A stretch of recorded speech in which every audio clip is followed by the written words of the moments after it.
గౌడ కులస్తుల కార్తీక వన సంరాధన కార్యక్రమాన్ని ఇంతమందిని రాష్ట్రంలో ఎక్కడెక్కడ ఉన్న వాళ్ళని కూడా ఇక్కడికి తీసుకొచ్చేలా చేసి మమ్మల్ని అందరినీ కూడా ఇక్కడ భాగస్వామ్యం చేసిన ఆహ్వాన కమిటీకి ముందుగా మా అందరి తరఫున వాళ్ళకి ధన్యవాదాలు తెలుపుకుంటున్నాను.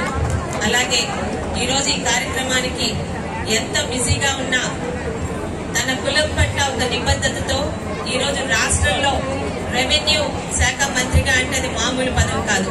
చంద్రబాబు నాయుడు గారి దగ్గర ఒక గుర్తింపు పొంది ఆ శాఖను ఈరోజు సమర్థవంతంగా నిర్వహిస్తూ ప్రతి దగ్గర కులస్తులకి అండగా నిల్చుంటున్న పెద్దలు సోదరులు అనగాని సత్యప్రసాద్ గారికి, అలాగే నాకు మేనమామ ఆ కుటుంబ సభ్యులు మనుగల నారాయణ గారు పార్టీ ఏది చెబితే తన ఎంపీ పదవిని తునప్రాయంగా ఈ రోజు ఆయన త్యాగం చేసి పార్టీకి నిబద్ధత చాటుకున్న మా మావయ్య కొలకల్ల నారాయణరావు గారికి, సోదరుడు కృష్ణప్రసాద్ గారికి, మరొక సోదరుడు ఈ మధ్యనే తన కష్టంతో గుర్తింపుతో గౌడ కార్పొరేషన్ చైర్మన్ గా ఎన్నికైన మా సోదరుడికి, వేదిక నుంచి ఇతర పెద్దలకు ప్రతి ఒక్కరికి కూడా పేరు పేరున నా శుభాకాంక్షలు తెలుపుకుంటున్నాను.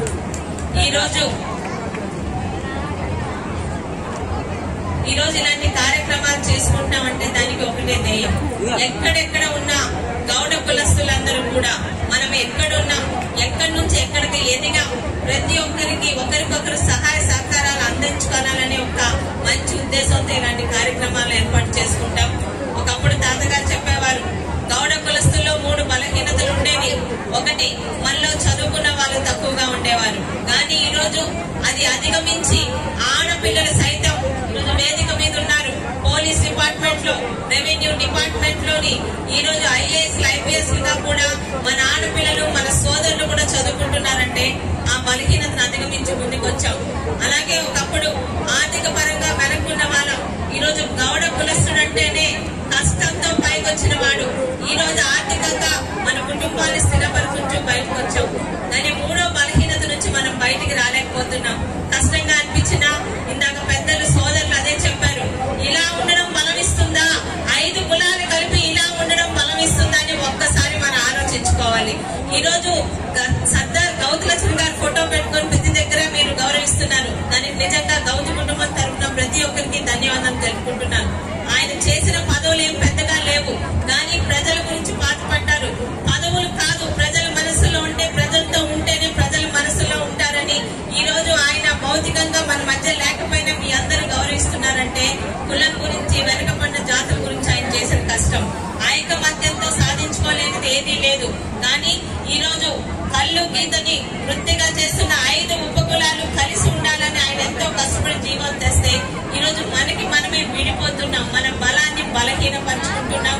పెద్దలందరూ అదే ఉద్దేశంతో ఉన్నారు. మీ ఆడబిడ్డగా ఈ రోజు ఇక్కడ ఒక ఎమ్మెల్యేగా నిల్చున్నానంటే కూడా మీరిచ్చిన బలమే.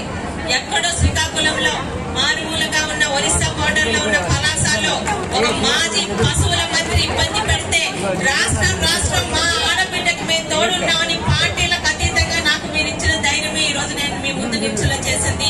ఖచ్చితంగా గౌడ ఆడబిడ్డగా పార్టీలకు అతీతంగా ఎవరికి కష్టం వచ్చినా అందరం కలిసి మనకు అందరిగా ఉంటాం. ఈ రోజు పార్టీలు వేరు, కులాలు వేరు. కులపరంగా ప్రతి ఒక్కరికి సహకరించుకోవాలి.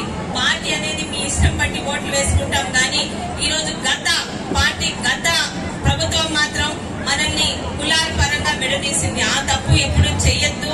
మన బలాన్ని మనమే దయచేసి తగ్గించుకోవద్దని మీ ఆడబిడ్డగా మీకు చెప్తూ, భవిష్యత్తులో ఎంతో మంది ఈరోజు వేదిక ముందున్న పెద్దలు కూడా, వేదిక ముందున్న మహిళా స్త్రీలు కూడా వేదిక మీదకి వచ్చేలాగా అందరం కలిసి కట్టుగా పోరాడతామని, మన బలమే మనకి ఐకమత్యమే మనకి గుర్తింపు ఇస్తుందని మీ ఆడబిడ్డగా తెలుపుతూ, మరి కార్యక్రమంలో నన్ను భాగస్వామ్యం చేసిన ప్రతి ఒక్కరికి, ఇక్కడికి వచ్చిన